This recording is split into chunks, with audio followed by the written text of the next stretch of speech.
우리가 매주 예배하고 열심히 신앙생활을 하는 이유가 무엇입니까? 예수님을 바로 알고 예수님을 바로 믿고 하나님의 말씀에 바르게 순종하기 위함 아닙니까? 바르게 알아야 바르게 믿을 수 있다는 것입니다. 잘못된 것을 진리로 알고 믿으면 무서운 결과를 낳습니다. 그 대표적인 것이 이단들입니다. 그들은 잘못됐는데 잘못된 줄 모르고 그것을 진리랑 믿기 때문에 이단에 빠지게 된다는 것이죠. 잘못된 것을 진리를 알고 믿으면 무서운 결과가 나타나는 것, 우리는 신천지를 보고서도 알 수 있지 않습니까? 바울이 과거에 그런 삶을 살았습니다.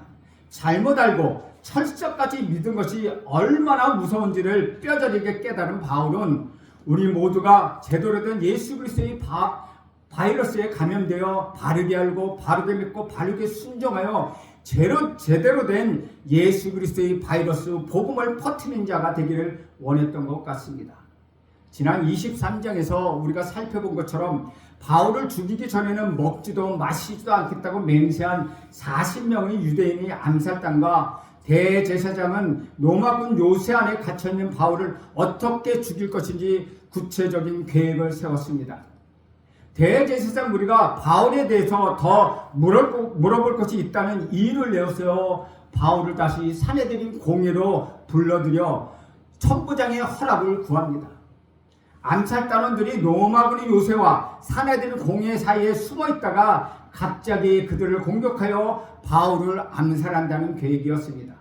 그러나 그 음모가 바울의 생질 바울의 조카에게 알려졌고 그를 통하여 그 소식을 전해들은 천부장 글라우디오 루시아는 바로 그날 밤에 470명이나 되는 로마 군들을 동원하여 로마 시민권자인 바울을 가이사랴의 총독이 있는 벨리스 총독으로 앞에 이동했다는 것입니다. 바울을 암살하려고 했던 대제사장 무리와 암살자들은 다음날이 돼서야 자기들이 계획에 실패했다는 것을 알게 되었습니다. 그래서 여기에 관련된 이스라엘에 내려오는 전설이 하나 있습니다. 바울을 죽이기 전에는 먹지도 마시지도 않겠다고 맹세했던 사람들, 그 40명의 암살자들은 어떻게 되었습니까? 그들이 잘못된 맹세 때문에 결국 그들은 굶어 죽었다는 전설이 있습니다. 왜냐하면 바울을 죽이기 전에는 먹지도 않고 마시지도 않겠다고 맹세했는데 바울을 죽이지 못했기 때문에 그들이 굶어 죽었다는 전설이 전해지고 있습니다. 그렇게 사도 바울은 예루살렘에서 가이사랴로 후송되어 갑니다. 예루살렘과 가이사랴의 거리는 한참 먼 거리입니다. 벨리스 총독에게로 후송된 바울은 거기서 3번의 재판을 받습니다. 제일 먼저는 벨리스 총독에게 재판을 받는 것입니다. 두 번째는 벨리스 총독의 후임으로 온 베스도 총독에게 재판을 받게 됩니다. 그리고 세 번째는 아그리파 왕에게 재판을 받게 됩니다. 오늘 읽은 24장은 벨리스 총독에게 재판을 받았던 기록이고 다음 장 25장은 베스도에게 재판을 받는 재판 기록이요 26장은 아그리파 왕에게 재판을 받는 기록으로 되어 있습니다. 재판을 받는다는 것은 아무리 좋은 일이라고 해도 유쾌한 일은 아니라는 것입니다. 바울은 이 재판 과정에서 2년 동안 감옥에 머물러 있어야 했습니다. 이것을 통하여 사도 바울이 다시 새로운 것을 배우게 됩니다. 그의 생애에 보면 어떤 의미에서는 핍박과 고난과 역경이 계속되는 그의 생애였습니다. 때로는 매를 맞고 때로는 돌에 맞고 쫓겨다니기도 하고 강의 위협과 강도의 위협과 정말 수많은 일들을 그는 배우고 겪었다는 것입니다.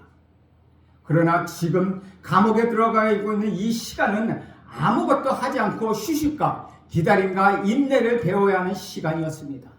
오늘 1절 말씀을 보면 닷새 후에 대제사장 아나니아가 어떤 장로들과 한 변호사 더들로와 함께 내려와 총독 앞에서 바울을 고발하니라. 예루살렘에서 가이사랴로 옮겨가는 중에 40명의 암살단들이 그를 죽이려고 했지만 실패하고 말았습니다. 그 후에 대제사장과 장로들인 무리들은 가이사랴에 와서 벨리스 총독에게 바울을 고소하면서 재판을 시작합니다. 오늘 개역성경에 보면 대제사장 무리가 고용한 더들러라고 하는 것을 변호사라고 되어 있습니다. 그런데 이 단어는 말하다라는 헬라어 동사에서 나온 네토르라는 말인데 원래 이것은 변호사가 아니라 웅변가, 연설가, 말 잘하는 사람들을 의미하는 단어로 쓰여지고 있습니다. 본문 당시에 대략 서기 58년에서 59년 정도로 추정됩니다. 그 당시 로마 제국에서는 별도의 자격이 없어도 누구든지 돈을 받고 공개적으로 법정에서 변론할 수 있었습니다. 특히 그 당시 그리스 수사학으로 무장한 웅변가들 중에서 법적인 지식을 갖춘 사람이 우대를 받았습니다. 그들과는 달리 정식적으로 전문 법률 교육을 받은 정통 법률가도 있었는데 그들은 법정 변론에 직접 나서지 않고 법률의 자문이나 정책을 세우는 일을 하는 상류층에 속한 사람들이었습니다. 그래서 정통 법률가들은 그 당시 웅변가들이 직업으로 법정에 변론하는 데 대해서는 아주 비판적이었습니다. 그래서 오늘 본문에 나오는 더들로는 정통 법률가가 아니라 수사학에 능한 웅변가 또는 연설가로서 돈을 받고 자신이 가진 법적 지식을 가지고 변론하는 사람이었습니다. 돈을 받고 법정에서 변론한다는 점에서 지금의 변호사와 비슷하지만 나라에서 준 법적 자격을 갖추지 못한 웅변가나 연설가에 불과하다는 점에서 지금의 변호사는 완전히 다르다는 것입니다. 바울이 로마 총독에게 온 이상 대제사장 무리가 총독의 법정에서 바울에 대한 사형 판단을 이끌어내기 위하여 새로운 전략이 그들에게 필요했습니다. 천부장으로부터 바울을 고소해도 좋다는 말을 듣고서 4일 동안 열심히 대책회의를 하고 더들로를 데리고 변론하기 위하여 새로운 전략을 가지고 5일째 되는 날 바울을 고소합니다. 더들로가 바울을 벨리스 총독 앞에서 3가지 이유로 고소하면서 아첨을 합니다. 2절에서 4절 말씀입니다. 바울을 부르매 더들로가 고발하여 이르되 벨리스가 하여 우리가 당신을 힘입어 태평을 누리고 또 이 민족이 당신의 선견으로 말미암아 여러 가지로 개선된 것을 우리가 어느 모양으로나 어느 곳에서나 크게 감사하나이다.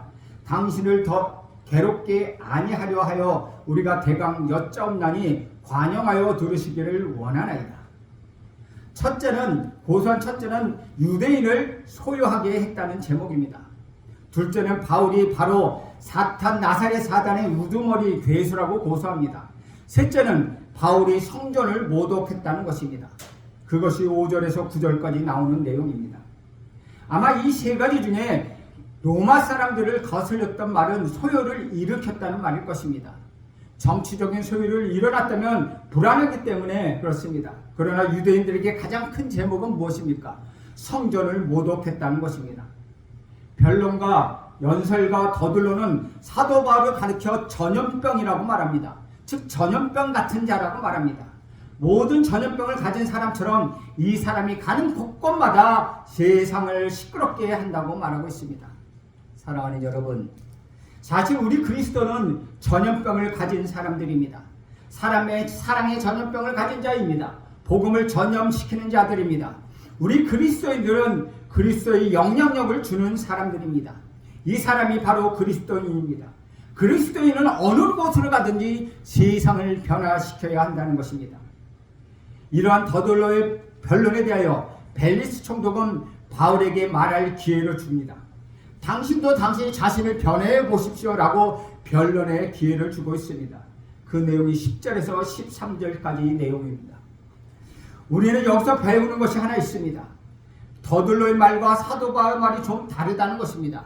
특별히 벨리스에게 하는 말이 완전히 다릅니다. 법정에서는 재판장에게 존경하는 재판장님이라고 존경하는 말을 씁니다. 그런데 3절에서 더들로가 하는 말을 다시 한번 보겠습니다. 3절에 보면 벨리스가 하여 우리가 당신을 힘입어 태평을 누리고 또 이 민족이 당신의 선견으로 말미암아 여러 가지로 개선된 것을 우리가 어느 모양으로나 어느 곳에나 크게 감사하나이다. 그냥 존경하는 재판장님이라고 대신에 굉장히 아첨하는 모습을 벨리스 총독에게 보입니다. 한편에 사도 바울이 이 재판장을 부를 때 재판장으로서 예의와 존경을 표시하지만 더들로와는 다른 것을 볼 수 있다는 것입니다. 10절 말씀을 보겠습니다. 10절 말씀에 보면 총독이 바울에게 머리로 표시하여 말하라 하니 그가 대답하되 당신이 열애 전부터 이 민족의 재판장 된 것을 내가 알고 내 사건에 대하여 기어이 변명하나이다. 여기서 벨리스 총독은 노예 출신입니다. 벨리스의 형인 팔라스가 글라디오스의 어머니, 즉 로마의 황제 클라디오스의 어머니를 도와주었습니다. 황제 글라디오스가 황제가 되면서 형의 도움으로 신분 세탁을 하고 서기 52년 유대 총독이 된 자, 그 사람이 바로 벨리스입니다. 당시 역사가는 벨리스에게 노예의 마음을 가지고 왕의 건설을 누렸던 인물이라고 평가하고 있습니다. 벨리스의 폭정에 유대인들의 원성이 자자했습니다. 그런데 무슨 태평한 시간을 들고 무엇가 개선되었다는 것입니까? 더들로는 재판을 위하여 얼굴색 하나 변하지 않고 거짓말을 하고 있습니다. 아첨하는 말을 하는 사람, 이 사람이 바로 더들로입니다. 아첨과 칭찬은 어떻게 다릅니까? 칭찬은 그 사람을 위해서 하는 말이고 아첨은 나를 위해서 하는 말입니다. 시편 12편 3절에 보면 여호와께서 모든 아첨하는 입술과 자랑하는 혀를 끊으시리라 라고 말씀하고 있습니다. 거짓된 사람은 언제나 말이 과장되고 거짓된 아첨이 있습니다. 진실한 사람은 언제나 진실한 언어를 씁니다. 그런데 더들로의 고소가 사실이 아니라고 하는 것을 바울이 아주 논리적으로 제시하고 있습니다. 11절 말씀을 봅니다. 11절에서 13절까지 말씀입니다. 당신이 아시는 바와 같이 내가 예루살렘에 예배하러 올라간 지 이틀밖에 안 되었고 그들은 내가 성전에서 누가 변론하는 것이나 회당 또는 시중에서 무리를 소동하게 하는 것을 보지 못하였으니 이제 나를 고발하는 모든 일에 대하여 그들이 능히 당신 앞에 내세울 것이 없나이다. 당신이 아시는 것처럼 내가 예루살렘에 올라온 지 겨우 열흘밖에 되지 않았습니다. 또 성전에서 내가 변론하는 것을 어느 누구도 본 일이 없습니다. 누구와도 변론을 하지 않았기 때문에 회당에서도 내가 당신들이 고소하는 것처럼 소동을 일으키고 변론한 적이 없다는 것입니다. 이런 증거가 실제로 그 사람들이 내놓을 것이 없다는 것입니다. 실제로 없으니까 이렇게 아니한 것이 아닙니까? 라고 딱 잘라서 말하고 있는 것입니다. 그러나 사도 바울에게 또 좋은 점은 자기가 한 것을 했다고 말하는 것입니다. 그것이 무엇입니까? 그는 세 가지를 인정하고 있습니다. 14절에서 15절 말씀입니다.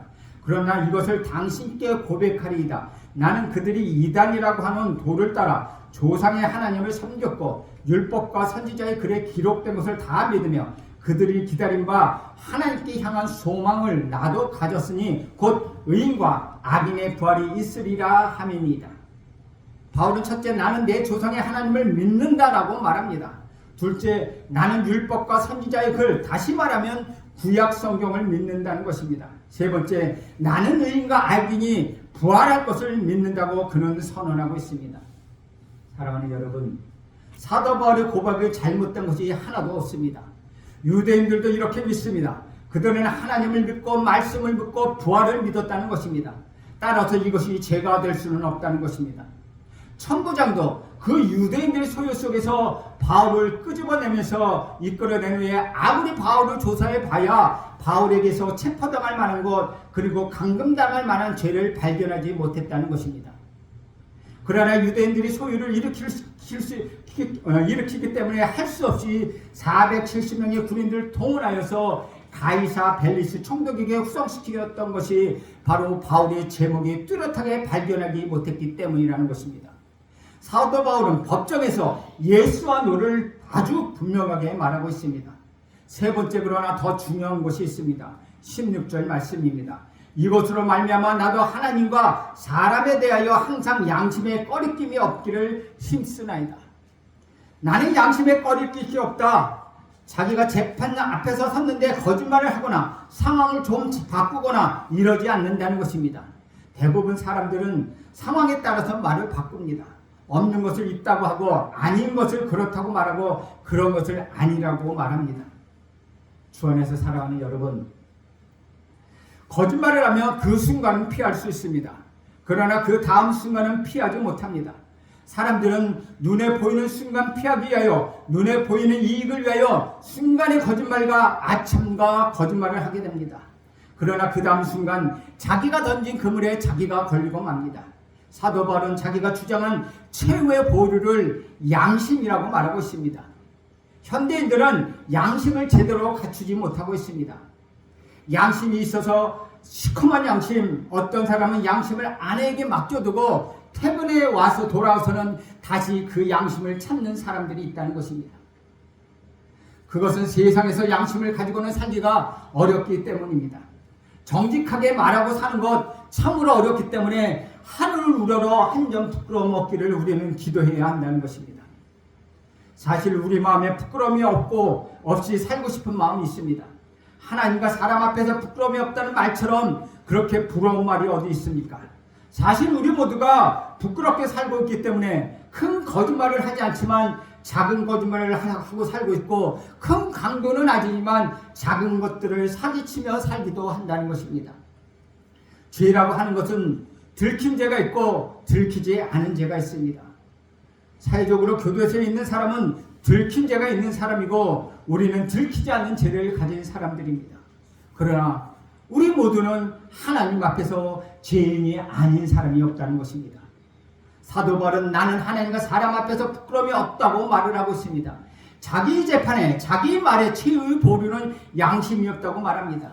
이와 비슷한 말은 로마서 9장 1절 2절에 똑같이 고백하고 있습니다. 내가 그리스도 안에서 참말을 하고 거짓말을 아니하노라. 나에게 큰 근심이 있는 것과 마음에 그치지 않는 고통이 있는 것은 내 양심이 성령 안에서 나와 더불어 증언하노라. 내가 이방인 사도로 부르심을 받았지만 정말 내가 이스라엘을 사랑하는지 이것은 성령 하나님이 아시고 내 양심이 안다라고 지금 사도 바울은 고백하고 있다는 것입니다. 손해를 먹고 고통을 당한다고 하지만은 그는 언제나 떳떳했다는 것입니다. 주님의 자녀된 여러분, 사도 바울이 왜 그렇게 위대하지 아십니까? 그가 남달리 열심히 고난을 당했기 때문이라고, 그는 열심히 복음을 또한 전했기 때문이라는 것입니다. 그리고 그는 떳떳했다는 것입니다. 그런데 왜 우리는 힘이 없었습니까? 떳떳한 것이 없어 그렇다는 것이죠. 우리가 좀 더 좋은 손해를 보더라도 세상 앞에서 떳떳했다면 얼마나 좋겠습니까? 우리가 적당하게 많은 것들과 우리는 타협하고 있다는 것입니다. 이런 것들이 우리를 힘이 없게 만든다는 것입니다. 세상 살면 다 그렇고 그런 것이라고 하면서 우리는 타협하기도 합니다. 오늘 우리가 사도 바울에게 배울 수 있는 점은 자기가 더 많은 형벌을 받거나 손해를 본다 하더라도 떳떳하게 공명정대하게 내가 양심에 부끄러움 없이 살았다는 것입니다. 우리 예수님의 경우도 언제나 공명정대했습니다. 숨기는 것이 없었습니다. 그는 자신이 이방나라에 할 일을 낱낱이 말합니다. 이방나라의 교회에서 성도들의 구제헌금을 가지고 돌아온 것과 자기가 결례를 드린 것과 이런 것들을 다 이야기합니다. 그러면서 자신이 잘못한 일이 있으면 부활을 믿는다고 말한 것뿐이라고 말합니다. 21절 말씀입니다. 21절에 보면 오직 내가 그들 가운데 서서 외치기를 내가 죽은 자의 부활에 대하여 오늘 너희 앞에 심을 받는다 한 이 한 소리만 있을 따름이니라 하니, 바울은 그러나 얼마나 공명정대하게 살았는지 보여주고 있습니다. 떳떳하지 못한 사람을 괴롭게 하기 때문에, 떳떳하지 못한 사람은 괴로워하기 때문에 잠을 잘 못합니다. 떳떳한 사람이 하기에는 힘이 있습니다. 양심에 부끄러움이 없는 그리스도인들이 많이 생길 때 세상은 변하게 됩니다. 벨리스 총독은 그런 재판을 맡은 재판장이었지만 바울의 그 진실에 감동을 받았던 것 같습니다.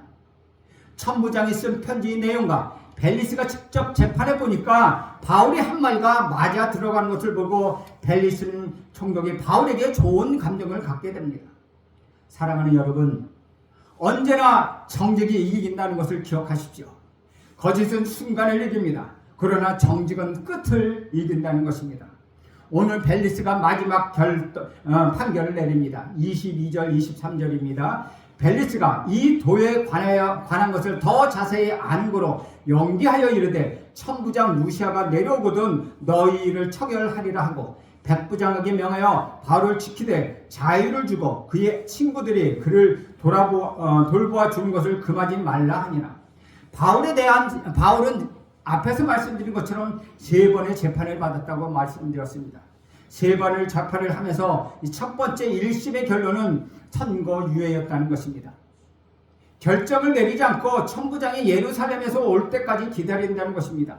그런데 재미있는 것은 재판이 끝났는데도 바울에게 2가지 축복이 안겨져 있다는 것입니다. 먼저는 바울에게 무죄라는 결정이 나서 석방되었다면 바울에게는 살해를 당할 수 있었다는 것입니다. 그런데 오늘 선고유예를 내리면서 벨리스는 바울을 감옥에 그대로 가두어 두었다는 것입니다. 그러나 그가 석방되었다면 40명이나 되는 사람이 바울을 암살하려고 먹지도 않고 마시지 않고 기다리고 있기 때문에 암살을 당할 수 있었습니다. 형이 결정되지 않아 감옥에 있는 것은 바울 자신이 살해 위협으로부터 그를 보호해 주었다는 것입니다. 바울에게 임하는 2번째 축복은 벨리스가 바울을 선고유예다 이렇게 결정하면서 너희는 바울을 잘 지키라고 명령합니다. 그리고 바울에게 자유를 주라고 말하고 친구들이 마음대로 들러들 수 있도록 사귀게 하라고 명령합니다. 그러니까 바울은 보호를 받으면서도 그 보호 아래서 자유를 누리고 복음을 전하는 그런 축복을 받게 된 것입니다. 고생했던 바울이 감옥에 들어간 것이 얼마나 좋은지 모른다는 것입니다. 바울은 그렇게 2년 동안 살해 위협으로부터 보호를 받고 복음을 전하게 됩니다.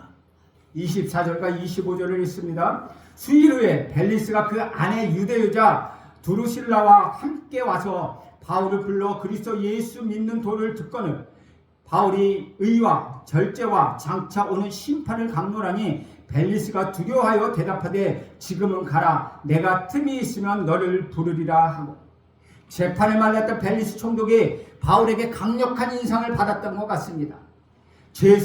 이 죄수는 떳떳하다. 교만한 것이 하나도 없다. 굉장히 자신감이 있다. 이 모습에 벨리스 총독은 감동을 받았습니다. 그래서 벨릭스는 바울을 불러냅니다. 자기 아내와 함께 내가 믿는 것을 이야기해 보라. 무엇이 너를 그렇게 당당하게 만들었느냐라고 말을 합니다.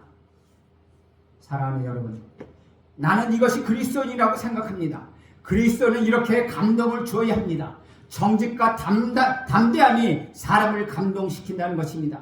이런 의미에서 우리 그리스도인들은 자기를 미워하는 사람까지도 변화시킬 수 있는 능력을 가진 사람들입니다. 바울이 벨리스 총독에게 3가지를 가르칩니다. 의에 대하여, 절제에 대하여, 심판에 대하여 이야기합니다. 그리고 이것을 듣고 벨리스가 겁을 먹습니다. 두려워합니다. 왜 그렇습니까? 이 사람은 하나님의 사람이기 때문입니다. 여러분, 사람이 무엇을 많이 가지고 있느냐가 그 사람을 결정하지 않습니다. 그 사람이 누구냐가 그 사람을 결정한다는 것입니다. 그런데 26절에 보면 아주 재미있는 표현이 있습니다. 총독이 바울의 인격에 감화를 받았지만 어떻게 하면 돈을 받을까? 혹시 자기에게 돈을 좀 가져다 주지 않을까요? 바울을 자주 불러냅니다. 오늘날 사람과 전혀 다른 것이 없다는 것입니다. 그때 사람이나 지금 사람이나 이 총독에게는 2가지 관심이 있었습니다. 신앙적인 관심이 있었고 또 하나는 돈에 관한 관심이었습니다. 여러분, 이것이 우리의 관심이 아닙니까? 돈도 줬고 하나님도 줬습니다. 이것이 지금 우리의 모습이 아닙니까? 그러나 예수님은 엄격하게 말씀하십니다. 하나님과 재물을 겸하여 섬길 수 없다고 우리에게 말씀하십니다. 주 안에서 사랑하는 여러분, 우리는 둘 중 하나를 택해야 합니다. 우리 신앙이 좀 더 깊이 들어가지 못하는 이유가 바로 여기에 있다는 것입니다. 하나님을 믿지 않는 것은 아닙니다. 교회에 다니지 않는 것은 아닙니다. 그런데 결정적인 순간에 돈도 벌고 교회도 가겠다는 것입니다. 하고 싶은 것들 다 하고 시간이 남으면 교회를 다니겠다는 것입니다. 시간이 남으면 예수를 믿겠다는 것입니다. 그러다 보면 암에 걸리는 것, 죽을 병에 걸릴 수도 있습니다. 그때 이렇게 말합니다. 그때 잘했을 걸. 그렇게 후회해봐야 소용이 없다는 것입니다. 좋은 시간은 다 나를 위해 쓰고 나머지 짜투리 시간을 주님 앞에 드린다는 것입니다. 27절을 봅니다. 27절에 이태가 지난 후 보르기오 베스도가 벨리스의 소임을 이어받으니 벨리스가 유대인의 마음을 얻고자 하여 바울을 구려하여 두니라. 벨리스는 유대인들의 소유가 두려워서 유대인들의 마음을 사기 위하여 결정을 보류하였습니다. 그렇게 2년이 지나갔습니다. 그래서 벨리스가 이 재판을 하지 못하고 후임으로 온 베스도 총독이 이 재판을 하게 됩니다. 우리가 여기서 알 수 있는 것은 사람은 떠났지만 하나님은 떠나지 않는다는 사실입니다.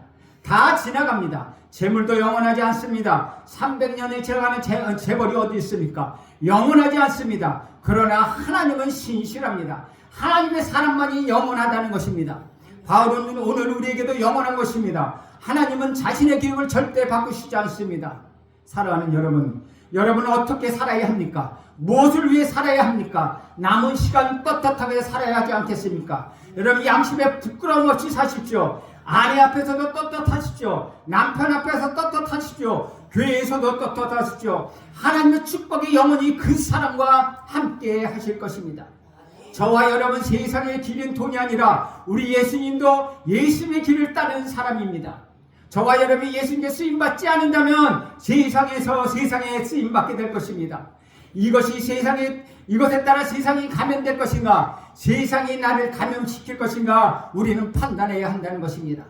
예수님의 길을 따라 세상에 우리 구주 예수 그리스도의 바이러스를 전파하는 그런 전염병과 같은 자가 되려 하지 않겠습니까?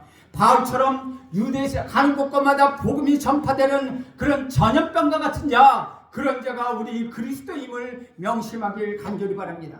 그래서 저와 여러분은 늘 전염병과 같은 자로 그리스도로 살아가는 축복이 있기를 간절히 소원합니다. 기도하겠습니다. 하나님 아버지, 짧은 세상을 사는데 하나님과 사람 앞에서 부끄러움이 없게 살게 하옵소서. 전염병 같은 자로 복음으로 세상을 전염시키는 자로 살게 하여 주옵소서. 예수님의 이름으로 기도합니다. 아멘.